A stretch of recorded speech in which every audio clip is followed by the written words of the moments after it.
It's got to be the worst day for these overgrown chickens to attack this place out of all places. These messed up chickens, commonly known as belows, might be ferocious beasts, but the entire flock meets a painless death at the hands of our boy.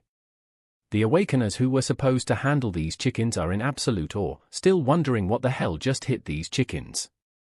As far as their understanding goes, it's likely another awakener was secretly dispatched and took care of the monsters. But it makes no sense for someone to wipe them all out in a single swoop without even showing themselves. After all, literally nobody in this damn country has the kind of talent needed to obliterate hordes of monsters in an instant. Well, little do they know that mysterious someone is none other than our boy King Yahello, the owner of the humble little restaurant that just so happened to be located in the area under attack by those feathered freaks. Normally, he doesn't get involved in this crap, but since Balot meat makes for the juiciest and most succulent steaks known to man, our boy just couldn't help himself. He slayed those monsters and grabs a nice chunk of meat for the kitchen. As he's getting ready to prepare a new dish with the fresh haul, someone shows up. Turns out it's a visitor from the Awakener Association, specifically here to check in on our boy. Apparently, the association rep came to see if he's doing okay after the Balot attack. Well, my guy's totally fine. And if he has to be honest, this kind of thing happens so often, it's just another Tuesday for him. The representative is relieved to hear there weren't any casualties, especially since most of the residents had already evacuated. Minimal damage is just good news all around. Suddenly, the guy's nose twitches when he catches the mouth-watering aroma drifting from Kang's cozy little dining place. The smell is so damn good that the representative can't help but crave a bite. If the restaurant is open for business, that is. Our boy can't say no to a potential customer, or can he? Once the association guy steps inside, he immediately notices how clean and well organized the place is, almost like a movie set from some Hollywood drama. He makes himself at home and insists on seeing a menu before placing his order. But to his surprise, Kang's restaurant doesn't have a menu. The food depends entirely on whatever ingredients they've got that day. It's basically a daily special, and for today, our boy's cooking up Balot steaks. The mention of Balot instantly grabs the rep's attention. After all, those are the same giant birds that attacked this area just a while ago. All the credit, of course, goes to the great Master Gamu for taking out all 10 of them in a flash. Ken doesn't say a word about his own involvement. He just nods and thanks the brave fighter for getting rid of the menace. Those beasts may have been terrifying, but they're equally exquisite when grilled to perfection. Kang is sure his customer's going to love the steak. That mention of steak gets the poor customer a little nervous. Steaks usually cost a fortune, and he's not sure if his wallet's ready for that. Meanwhile, my guy picks up a cleaver and slices even cuts for the steaks. He seasons them with nothing but salt and pepper, keeping it simple and letting the meat do the talking. While he's working on that delicious dish, let's rewind a bit and talk about our boy. Almost 30 years ago, Kang woke up in a completely different world. A cursed land swarming with ferocious dragons and flesh-eating monsters roaming the streets. At first, survival was hell, but he got lucky. He gained insane strength, enough to make even dragons sweat. Eventually, he even took down the Demon King himself. That victory earned him a ticket back to Earth. But to his dismay, Earth wasn't the same place he remembered. By the time he got back, it too had been overrun by vicious monsters. Still, none of that stopped him from chasing the retirement he always wanted. A peaceful, quiet, and serene life. After 30 straight years of fighting monsters and the damn Demon King in that other world, he was done with this killing. No more grinding, no more bloodshed. Luckily, the monster outbreak triggered something new. Ordinary people started awakening powers of their own. That spark became the catalyst for humanity's counterattack. With all these new awakeners safeguarding the world, Kang's involvement wasn't needed anymore. So, he opened a restaurant, became a chef, and decided that from now on, all he wanted to do was cook damn good food. As I narrated all this backstory, the Balot steak is finally ready to be served. The food looks absolutely delicious, and the guy who is about to devour it can barely hold back the drool dripping from his gaping mouth. Bro seriously didn't expect to be in for such a treat until now. Just uggling the food is making him even hungrier, so he quickly takes a bite, only for his eyes to widen as the flavor hits his senses like a tidal wave. The meat is perfectly juicy with just the right blend of spicy and sour. Well, it's nice to have the very belellos that had him running around all day end up lifting his spirits. He can barely hold himself back from a second bite. And soon he's eating one piece after another until the whole plate is wiped clean. Now that he's done enjoying the delicious meal, it's finally time to pay for what he owes. Turns out this guy's on a streak of luck. This restaurant doesn't charge first-time customers, much to the association guy's surprise. He can't believe he just had a 5-star meal for free. All his fatigue has vanished, and he feels revitalized from top to bottom. After such a good experience, he's already looking forward to making more memories in this little restaurant. That said, he still insists on paying for the pleasant experience. Since the guy won't back down, Kang agrees to take $10. The suit guy happily pays and before leaving makes a request. He wants Kang to stay safe. Times like these are tough for non-awakeners, and it's dangerous to be stuck in a place swarming with monsters. As a precaution, he tells Kang to evacuate immediately if anything goes down, and even hands him his business card in case help is needed. Compared to a few years ago when this area was practically a wasteland, it's very good to see commercial hubs like cafes, bars, and markets thriving again. He reminds this Goldie chef that he's just one call away if needed. As the man walks out, Kang is left reflecting on how indeed tough this era is for non-awakened folks. That's why he's got mad respect for people like the association guy, folks who put their lives on the line to serve the public. Kang then proceeds to taste his own food. And the moment he takes a bite, he's thoroughly satisfied with the flavor. Night descends and our boy is just about to wrap up for the day after a smooth run. But before he closes up shop, he decides to make some snacks out of the Belto eggs he brought earlier. As he's figuring out what kind of dish would truly bring out the flavor of this one particular egg, the door slams open. A guy storms in, not even trying to be polite, and starts yelling at Kang. Of course, our boy has no clue what this guy's deal is. From all the ranting, we gather that this stranger is here to claim what apparently belongs to him. To understand what's going on, let's rewind a few hours. Back in the Sumin traditional market, tons of peddlers are out trying to sell their goods. Through the hustle and bustle, our boy is seen walking around looking for ingredients to restock. Ever since monsters showed up, livestock and fresh veggies have become rare, so even basic ingredients are hard to find. Humans now have no choice but to explore alternatives to meet their food needs. But many folks are still hesitant to integrate monster meat into their diet.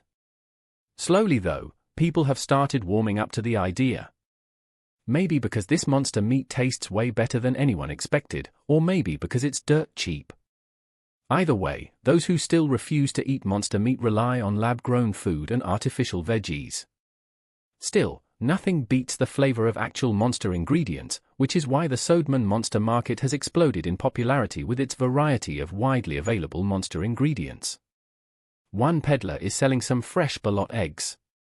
Although even the peddler isn't 100% sure if they're truly bolot eggs since different monster eggs tend to look pretty similar. Though according to the Awakeners Association's inspection, these have been categorized as bolot eggs. Before buying, Kang decides to confirm for himself. He uses one of his abilities known as Detect Eyes. It's a skill he stole from a silver dragon named Canes, the ruler of the northern mountain range in his previous world. The ability lets him see the stats and info of any target. Bro swiped that ability while catching the Demon King, and to this day, it's one of his most used artifacts. A bunch of notifications pop up, confirming that only one of the eggs is from a belt, while the others are totally different monsters. Thanks to this, he's now able to see through the scams of these sneaky peddlers trying to pass off third-rate goods as premium. As Kang finishes buying the eggs, one particular egg catches his eye when his artifact fails to reveal any information about it. Seeing the rarity of the egg, he decides to take that egg, too. Back at home, he breaks open one ballot egg and cooks it immediately, whipping up a delicious ballot scrambled egg. The rich aroma and taste instantly bring back memories. Those rare moments when good food was a luxury, and the camaraderie shared with comrades on the battlefield. The creamy and savory flavor from the combination of BTO egg and cow heel milk tingles on his tongue, soft and satisfying. Closing his eyes to savor each bite, King feels strong, longing for those faces now gone. Then his attention snaps back to the mysterious egg, the one his artifact cannot read. From what he knows about this dragon's artifact, their artifacts form naturally when they receive their powers. While dragons can influence lesser monsters, they cannot affect their own kind. That's probably why the detect failed, because this egg must be a dragon's. Well, that's got to be some mad luck that had him stumble upon a coveted dragon's egg of all things. As Kang contemplates what dish to make from it, the door suddenly bursts open. That redhead dude storms in, yelling and demanding the item that belongs to him. Kang immediately senses something unusual. Just like that egg, his artifact refuses to show any details about this guy either. It's now obvious that this fiery stranger is a dragon. When Kang calmly asks him about it, the man explodes in rage, flames flickering wildly as he demands to know how our boy knows his identity. Kang warns him to calm down or he might burn the furniture, but the dragon insists on answers first. Not wanting a fight that could turn his clean restaurant into a mess, the restaurant owner admits to having the Detect Eye artifact, the power to see any being stats except dragons. The redhead snaps back, curious how Kang got such a rare artifact. Kang hopes this guy possesses the Detect Eye artifact, too, because if he knows what this artifact is, it will be easy to explain everything. The dragon guy, meanwhile, finds it quite unnerving to see how calm and composed our boy seems while standing up against a mighty dragon. That's when he notices a knife forged from blue dragon scales. Though our boy treats it as nothing more than a kitchen knife. Then there's the cutting board carved from dragon bone. Being a dragon, the redhead is absolutely livid. Using parts of his kin as kitchenware is insulting beyond words. He roars with his flames intensifying, but Kang sigh in tired exasperation, knowing this will be a drag. The dragon throws a massive blue fireball, but my guy calmly grabs a nearby frying pan and smacks the fiery orb away with a perfect home run swing. Using his speed, he further rushes the dragon and slaps him hard across the face with the pan. The blow triggers buried memories in the dragon. That familiar voice echoes from the past. Back in the previous world, Kang once appeared before the dragon king and demanded his artifact. He wants to defeat the Demon King as soon as possible, so there is no time in arguing. At that time, this dragon dude was just a kid then, and his father was the artifact's original owner. When the father refused to hand it over, the son knew his family's fate was sealed because our boy was widely known as Miro Luz on the continent. Snapping back to the present, Kang orders the redhead to clean the floor properly before things get ugly. Reluctantly, the dragon grabs a mop and bucket to wipe away the scorch marks. While the child of dragon scrubs, Kang asks where he's from. Curious how this fiery fellow knows so much about the Detect Eye artifact. As we already saw in the flashback, this bastard was born on the continent of Espan, a place in the previous world where our boy had fought the Demon King. Turns out this dragon guy crash-landed in the new world through an open-dimensional crack. The mention of the continent of Espan jogs some fond memories for our boy, and it doesn't take him long to realize that the familiar monsters he's been seeing lately must be from Espan as well. Kang then introduces himself with the title he used to hold in that old world. He was called Miro Luz, but in this world, he goes by Kang Cholo. By now, the dragon guy is pretty darn sure that Kang is the same guy who messed with his father. Under Kang's strict supervision, that bastard finally manages to clean up the place like it's brand new. Since the task is done, our boy grants him permission to leave with his dragon egg. It looks like this child of a dragon has one question he wanted to ask. Why he never returned his father's artifact after defeating the Demon King. Kang curiously asks who his father is. And the polite son drops the name Ekman Rex. Well, looks like our boy remembers that Rex dragon. No wonder this bastard's aura felt so familiar. Back then, this bastard was just a kid, child of that dragon. The kid in question can't help but tremble when Kang urges him to come closer. Seeing him terrified, our boy promises not to hurt him. After all, he stopped beating up dragons 30 years ago. But the dragon doesn't trust him. After all, Kang doesn't look like someone who's aged 30 years. Kang then asks how old the dragon is, and the dragon promptly replies that he's in his 50s. In response, our boy reveals he's around 60, making him older than the dragon kid. Of course, the dragon's not buying it. Unless Kang is the child of an elf, no way he looks that young at 60. He's got a pretty good idea what a 60-year-old human looks like. And this monster slayer sure ain't one of them. Guy then makes the bastard fear for his life when he points out the arrogant nature of dragons and how it can only be corrected with appropriate punishment. Naturally, the dragon doesn't like being threatened. He reveals that dragons do fear for their lives, and he certainly doesn't want to get killed. That's when Kang clears up a few misunderstandings circulating in the air. The scale knife and cutting board he owns were gifts. He didn't kill any dragons to get them, though he does admit to beating up a few. He never killed one. And as for why he didn't return the artifact, it broke during the confrontation with the Demon King. So, even if he wanted to, he couldn't return it. He's really sorry for the loss he caused, but there's nothing he can do now except apologize. Kang then invites the bastard for a drink, but the invitation feels like an insult to the dragon kid. Sharing drinks with a mere human doesn't sit well with him. But eventually, the dude ends up completely wasted from all the alcohol while our boy stays as sober as a monk. The dragon brags that Kang is the first human in existence privileged enough to share a drink with a dragon. Well, our bro isn't impressed.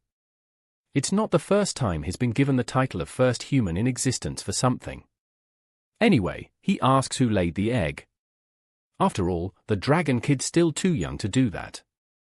Of course, the redhead is a little flabbergasted by the audacity of our boy to say such a thing, especially since male dragons can't lay eggs.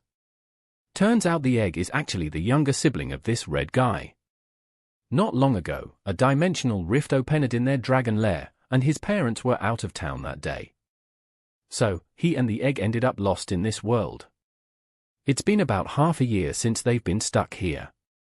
He then asks Kang about his journey. There were rumors in Espawn that he went missing after taking down the Demon King. He wonders if Kang didn't come straight to Earth and where did he go during that missing time. Kang claims that he had something important to take care of. Once he finished that, he came back to Earth. The dragon's kin asks another question, wondering why Kang is staying in a useless restaurant like this while having the power to save the world. A human like him could take over the planet without breaking a sweat. It's kind of nuts that Kang hasn't done anything about the monsters running wild. And even crazier that he hasn't even tried to take over the world. After all, humans are all power-hungry, war-seeking, self-centered, selfish bastards.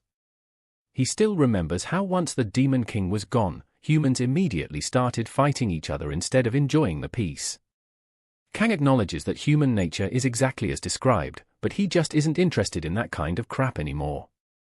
He's bored of it. After fighting monsters for 30 years, he doesn't crave power or authority anymore. The dragon kid doesn't really believe a word coming from a mere human. Either way, Kang tells him to take good care of his one and only sibling. And yeah, you can really tell how much the redhead adores his sibling by the way he's cradling that egg in his arms. Not long after, the egg hatches and the little fella finally breaks free of that cramped shell to stretch its wings and learn to fly. Kang asks the lucky brother if he has named his sibling yet. Looks like the redhead hasn't thought that far ahead, so for now, he's just calling it hatchling. Kang follows up with another question, asking what's the gender of this little fella. The annoyed redhead says she's female. Seems like our boy is pretty fond of the little one already. A closer look at her shows she kind of looks like a millet, but with some tiny teeth, which makes him think dragons might be born omnivores. Redhead is clearly pleased to have such an adorable little sister to keep him company in this cold, unknown world. Speaking of worlds, Kang casually asks if this dragonkin has any place to call home on this planet. The redhead doesn't answer right away, which probably means that they are likely hobos. Well, from what I can predict, my guy is going to invite them both to stay in his restaurant, only if they don't have a place to call home. In the other world, the continent of Aspan, there was once a terrifying storm, causing the demons to migrate alongside it. In every gust of wind could be felt the stench of battle, bringing back nostalgic memories to a certain figure with glowing long hair.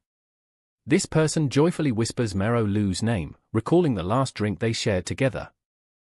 Let's go back to our fun-loving little diner where our boy has whipped out some majestic-looking hamburger steak. Having fed the steak to the dragon and his newborn sibling, he questions if they'll be taking their leave now.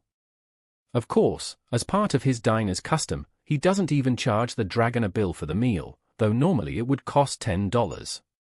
Hearing this, the red-haired dragon curiously jumps to ask if he also offers lodging services, which pretty much implies that this dude is homeless. He may be a powerful dragon, but inflation will kill you before a sword will these days.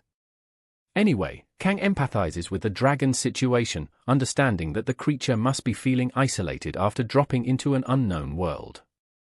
Dragons are known to be proud and egocentric creatures who revel at their own greatness. But this kind of sensation of seeing a dragon feel weak and lonely, it's unique to Kang's eyes, and he believes this kind of sight would have the scholars of the other world going crazy. Anyway, Ekmund Rex's son offers a grade for Mage Stone, which is supposed to be extremely valuable, even for the standards of the human world. But seeing him offer a token like that, our boy couldn't help but mask his face with uncontained laughter.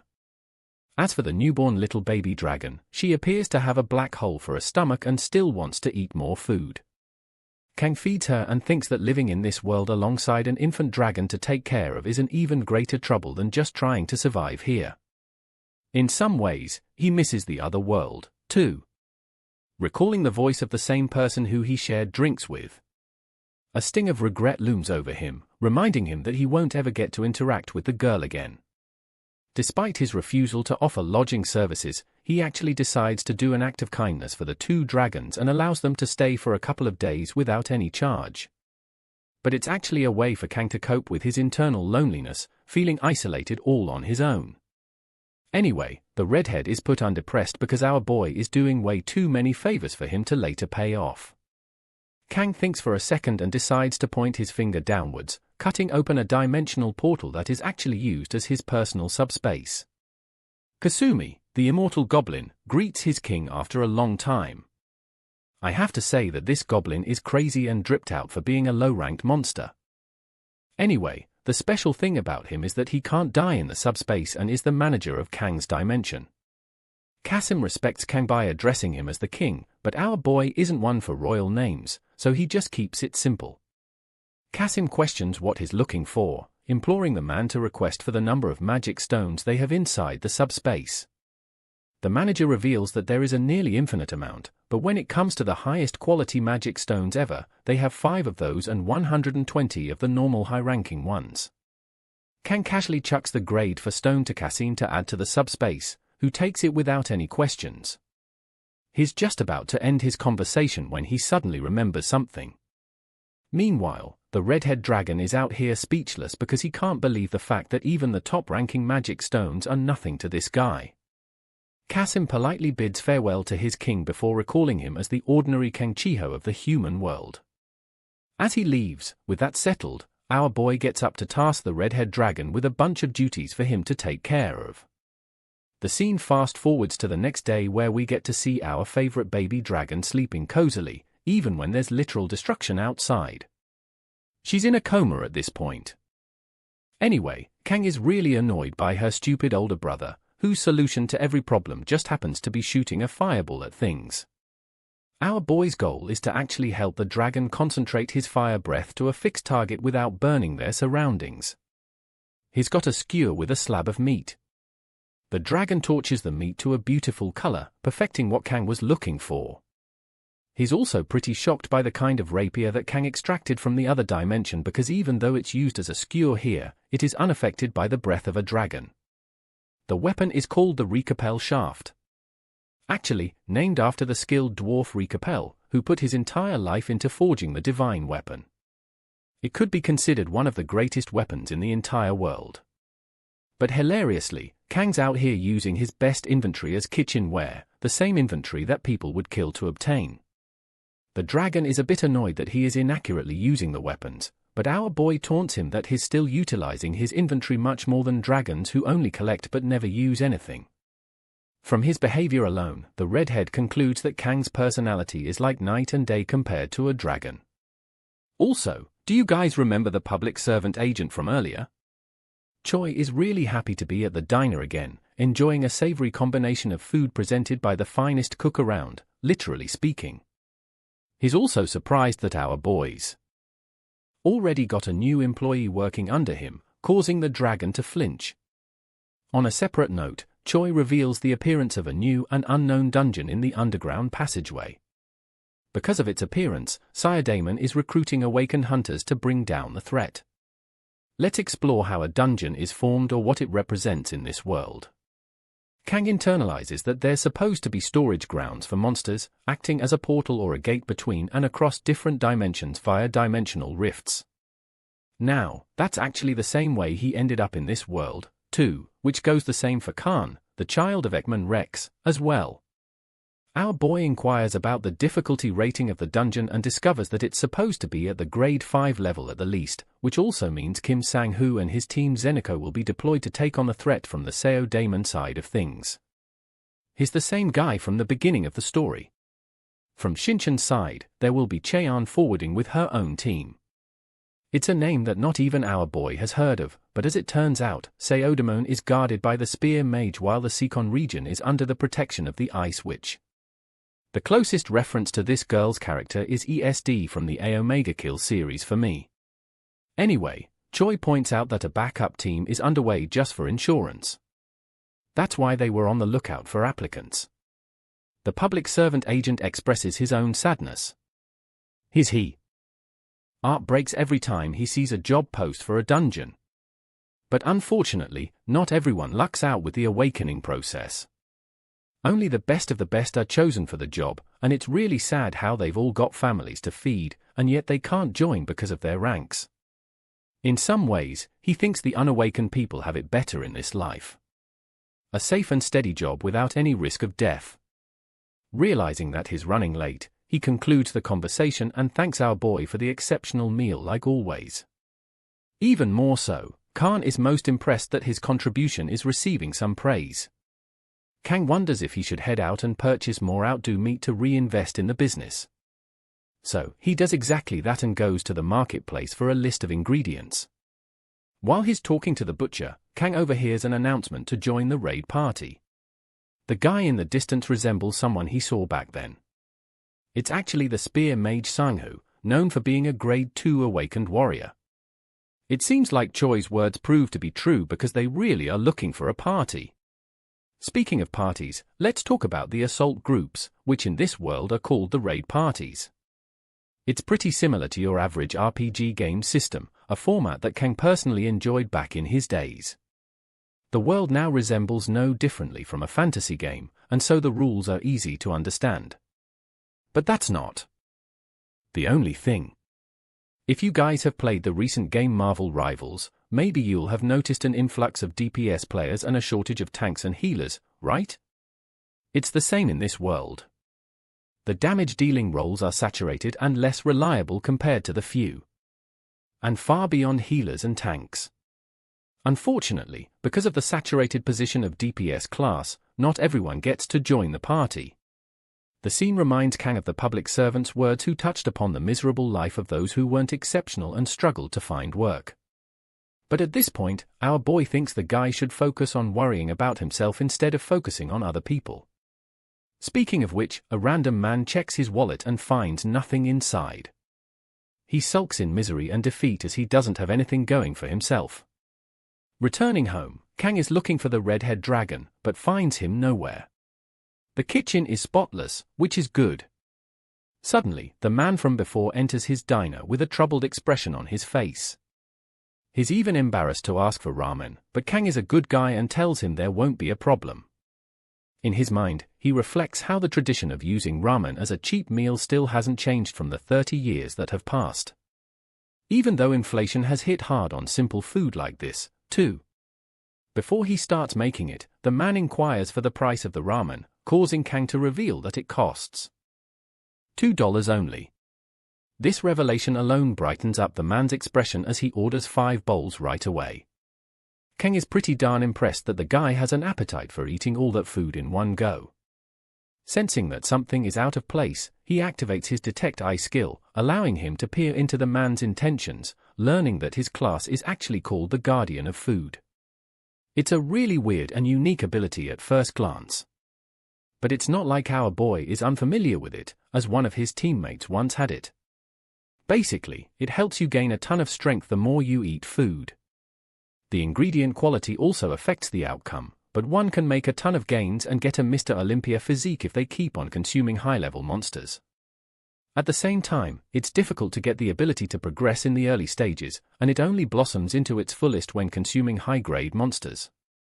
To top it off, you're usually always hungry. Though, those effects begin to subside after leveling up and getting better at the skill. While that's clearly not the case for this guy, because he's far too unskilled for his class, Kang decides to go ballistic and serves an extra large platter of ramen with grilled meat as a topping. It's probably the kind of ramen that college students would die to eat every day. The shocking part is that he added the ataho meat as a freebie from his side, reflecting his good nature, conscious that some people just have it really rough in life, which is also why they have a tendency to die sooner in battle. If the man shared a different personality, Kang was planning to ignore him completely. But with this, he thinks the effect of the ataho meat will boost his power to some degree. Also, Kang shares that the first meal of the day is on the house as a custom for his diner. By the way, he's talking about ataho meat and not ramen here. The man decides to eat a savory bite of the meat, enjoying its delicate taste. He can't believe that the meat could be tenderized to this savory extent. Next, he takes a large column of ramen and literally goes on to finish the whole meal. His mood lifted, he thanks the amazing chef for his kindness. He tries to whip out some money from his wallet when suddenly a bunch of stuff falls out. Kang strangely notices a necktie and collects the money. The man quickly leaves but promises to come again. Judging from his attire alone, Kang wonders if this guy wants to impress someone with the way he was carrying around that tie. It only adds to his understanding of how difficult a life is in these times. A while passed and that broke guy stumbles across a gate while walking around. The dimensional gate hovers over the skies, causing an immediate evacuation of the civilians and barricades to be put up in places. The same man from before urges to join the battle as an awakener, but when asking about his rank, the poor guy stumbles with an explanation of his ability related to food. Unfortunately, he is told that they can't just use any average awakener to join the battle against a powerful dungeon like this. Even the best team members have returned with certain injuries, so it's not easy to allow just anyone. He's told to evacuate to a safe location when suddenly he notices one of the healers. This girl is actually his very own daughter, and he rushes to find her. He scolds me for coming to such a dangerous location when her focus should be school right now. The poor girl shares that she couldn't sit around with a number of injured people around, which is also why the school mobilized some of its students to help out. But she's even more confused to find her father here of all places. She doesn't require his help and even lashes out against her own father when all he has is a shitty ability to eat and work. He doesn't even come home to check on her, and yet he's concerned out of the blue. In a way, Mihan resents her father because not only does she have to work to earn points for a scholarship, but now he was making her seem pathetic, too. She shoved him away, causing the necktie box to drop from him. Mihan coldly reminds her father that he doesn't even have a weapon to save his own ass. Speaking of the Awakeners, the spear mage Sang-Hu arrives and concludes the end of the dungeon raid. The aftermath of the battle requires the healers to nurture the injured warriors, so Mijin has to rush to their immediate rescue, leaving her father feeling useless in the end. The scene cuts to our boy Kang, who touches upon the concept of classes while cleaning his blade. You see, a class represents a specific type of ability. There are basically 5 grades or stages to reach the top proficiency level. Now, when it comes to their country in this world, awakeners are supposed to nurture their skills in a cipher school system, which is basically similar to a normal school, except it is aimed to help the awakeners. Upon mastering the first stage of the awakener class, one gains the ability to choose a second class depending on their own choice and environment. People can master 2 classes as well, but in those circumstances, they are generally treated as a higher rank by the association. However, that process involves rigorous effort, so it is out of reach for most people. Kang also shares that in the chance someone ends up with a shitty ability, the cruel reality is that they'll have no choice but to find something that specifically suits them. Now, there's also a 6th class, something only our boy mastered in his final battle. From then on, he hasn't been able to progress to any higher class, concluding that it's his limit. Anyway, the red-haired dragon comes rushing to find our boy, revealing that something significant happened. His little sister, Kuel, managed to utter her first words. Now, the name Kuel is also news to our boy, but I guess Khan ended up naming his sister after all. He reveals Kuel's words. The adorable little marshmallow happily calls Kang as Papa, which is something that melts his heart. It's seriously cute. And also, it turns out that the baby dragon actually named herself as Kuel to signify that it is a resident of this world. Anyway, the sentient marshmallow is out here repeating the word Papa, causing Kang to playfully pet her. He shares that dragons are special because they're blessed with the mastery of a class upon birth alone. They're both curious what kind of class this little dragon mastered, and they're eager to find out in the future. Suddenly, an unexpected visitor drops by. It's the same troubled man from before, and he orders the same thing again. While Kang sits across from him, Khan prepares the meal. The man goes on to talk about his sorrowful encounter with his daughter during his attempt to join a raid party, revealing how his daughter is desperate to get a scholarship through healing the injured. Witnessing her work so hard broke his heart and he couldn't even help her out and was told to evacuate since he's a shitty awakener without any noticeable powers. As for his daughter, she has an amazing healing power even for her age, establishing her among the 3rd-class awakeners. Her grades are also no joke. The girl's got everything and it's only a matter of time until she is recognized properly by the association.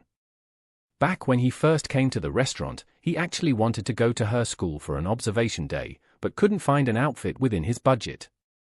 So all he could do was buy a necktie, looking pathetic but still doing his best. At this point, he believes that it's better for him to forget about the class observation. After all, he was a father who couldn't even support his own daughter. The man fully breaks down, expressing how even in this depressing situation, he's starving for food. Kang listens to his words with an open mind, hearing that he's a simple food-related awakener who has to rely on eating a lot so that one day he could be of use. Suddenly, our boy gets up to address his employee, creepily, asking if it's okay for him to fatten him up. This comment alone rocks Khan's world because he thinks he's about to get cooked just like the rest of the monsters. Kang reveals that it's just a joke and also takes notice of Kuel's shed skin. An idea comes to our boy's mind as he plans to make use of the skin, even against Khan's complaints, who was looking forward to using it as a memento. The meal is prepped, resulting in a mouth-watering Ataho extra-large ramen serving. The man notices that it's similar to what he had last time, and Kang is okay with him eating to his heart's content. He quietly observes the guy eating the food all the way until he's finished. The man pays him for the food, and before leaving, thanks Kang for being a listening ear in the time of need. As he's leaving, the wise king leaves a piece of advice that I highly recommend everyone watching this video to follow. Life is hard for everyone. He understands it would be more livable if some things were easier than others. According to Kang, the people who work hard every day always run into good fortune eventually. So, he encourages the troubled man to try again tomorrow and that he'll always be here for him like a reliable shoulder. Kang gives him a nice smile and sees him off. Also, unbeknownst to his customer, he also infused the dragon's shed skin as part of the meal, so it will definitely affect the guy's growth later on. Khan is confused why he's going out of his way to help out a random dude. Caressing the little marshmallow's face, Kang reveals that it's because his very own father shared a troubled life like that. So maybe it's because of that. In the next scene, we find the same man returning home to find his sleeping daughter. He also notices that Mijin took the necktie and brought it home. The poor girl turns to apologize for what she said to her father as tears stream out of her face. He gently cares for her and apologizes too, internalizing how he is shameful for all of the things he's done and for the uncomfortable life he has forced her to live. But even after everything, despite his hardships, he still loves her the most. The following morning, he rushes to a job location immediately. He pants as the recruiter asks for his registration card and learns that it's the same Kim Manhwa from last time. He's the game who fell out and did a terrible job in the dormant section incident last time in the Yongdongpa dungeon. It's clearly going to be an issue if he does the same again. But luckily, the Zenkaku team saved their asses last time, so any damages were prevented. Only this time he just wants Manhwa to do his best. The gate is burbling dark energy at the top while the recruiter commands the end of the recruitment process as their team is ready to depart. The morning is fresh and our boy is chilling on his walk when suddenly he sees chaos ensuing before his eyes. Even Sanang, who can't believe the situation has become this tense. From the information they received, it is noted that a team of Class 5 to 7 Awakener members have entered the dungeon. But to their worst nightmares, a hidden boss has appeared in the same dungeon where Mijin's father went. Let's take a deep dive inside the dungeon. It's supposed to be a forest-type environment where Manhwa finds himself immediately attacked by a dinosaur straight out of Jurassic Park. Bro reflexively uppercuts the freaking raptor and kills it with one attack, pointing out how he feels strangely motivated and filled with energy. He's also supposed to be feeling hungry by now, but so far nothing happened. Suddenly, one of the party members points out a shocking crack inside the dungeon. The ground rumbles with a heavy earthquake as the colossal Tyrannosaurus Rex erupts with a deafening roar. This monster is supposed to be the hidden boss. Hidden bosses are supposed to appear unexpectedly inside the dungeon and only when a dimensional rift cracks open from inside. The horrific outcome always results in the death of the cleanup squad, which is what is happening right now. As the Tigrex monster unleashes its fury, the guy's team is scampering away when suddenly he notices mana crystals from the creature he just defeated. It's actually a decent grade and will result in a good fortune for him if he's able to sell it. Manhwa's desperation results in him rushing towards the crystals, which is a seriously reckless decision because the colossal dinosaur is out to get him. The funniest part is that instead of straight up eating him right there, the monster headbutts his ass flying. With just one hit, Manhwa realizes just how shitty he truly is. He foolishly rushed inside the dungeon for the sake of his daughter's happiness. A gush of her sweet memories courses through his mind all the way back to when he first embraced her. His daughter's words become the fuel for him to get back up. Dying here would mean that Mijin would be defenseless all on her own.